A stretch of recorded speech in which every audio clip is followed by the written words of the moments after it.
Hi, my name is Steve, and today I'm continuing my journey of taking Stickybones animated character, stop motion animation, and incorporating this character into actual real world footage and pictures and making it as if the character is in the real world environment. So I did an original video going over the character, going over the Stickybones, a bit of a review, and a little bit of my setup and what I was going to try to accomplish. So if you didn't get to see that, I'll leave a link up above and down in the comments. But with that, let's get right into my first video that I've put together.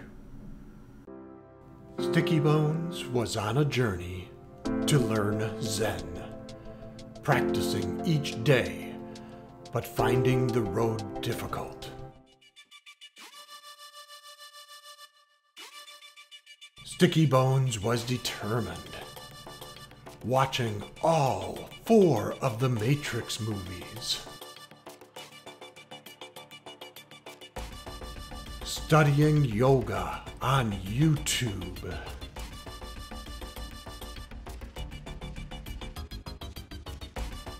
until finally achieving Zen and bringing balance to its life.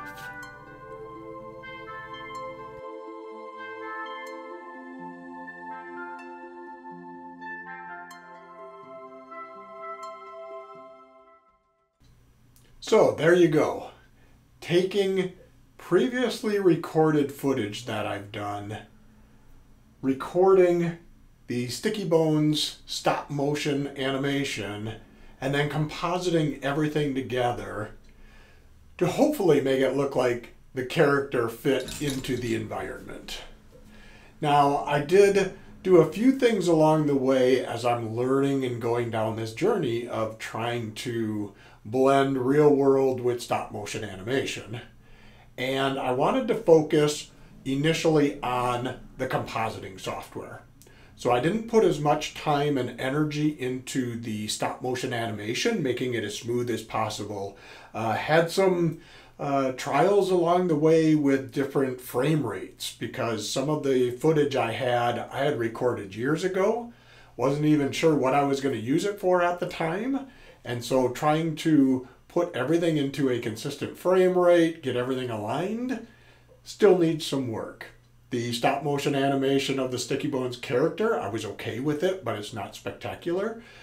But what I put my effort into was 2 factors. One, getting the angle of the moving camera in the real world aligned with the angle of my Stickybones character. So a good example is when the camera is coming down through the tree, it's looking down on the dock from a high vantage point, and when it comes down, it has to tilt and is looking more at about an eye level. So using my rig, and if you haven't seen, I do have an overview of my stop motion rig tied into Dragonframe software. Put a link to that here as well as down in the description. And so I am able to raise my camera, get the proper angle and direction to face the character from that higher level. And then as I'm animating the character, the camera moves down and changes the angle. So I'm not trying to move the character and fit it into these backgrounds. I'm moving my camera, just doing the animation, and then blending the 2 together with the background footage. The second area that I focused on was lighting, because I wanted to see, was I able to do the lighting and getting the Stickybones character to match the video footage in post-processing in the software application that I'm using. I use HitFilm Professional, but there's lots of different compositing software out there. That's just what I have and use. And one of the things I wanted to try was, do I need to do the lighting when I'm doing my stop motion capture of the Stickybones character, or could I leave the Stickybones character with full lighting, everything the way I need it to get the green screen done effectively, and adjust the lighting in the compositing software. And a good example of this is the very last scene, in which I start with a time-lapse video of a sunrise coming up on the dock, and you'll see the Stickybones character is a dark shadow to begin with, then kind of comes into the light as the sun rises, and at one point the sunlight starts turning a bit orange-red, and you'll see that cast of orange-red on the character. And I did all of that in my post-processing. So everything out here was lit for the green screen, lit for the character, and then I was able to create a 3D scene in which my 2D image of the character interacts with the light, and then I'm able to animate the light to go from behind the character where it's dark, it would just be a shadow, to where it's in front of the character and you see the colors. And then I adjusted the color of the light to the orangish red and animated that over time. This is some of the things with putting a stop motion animation into real world footage.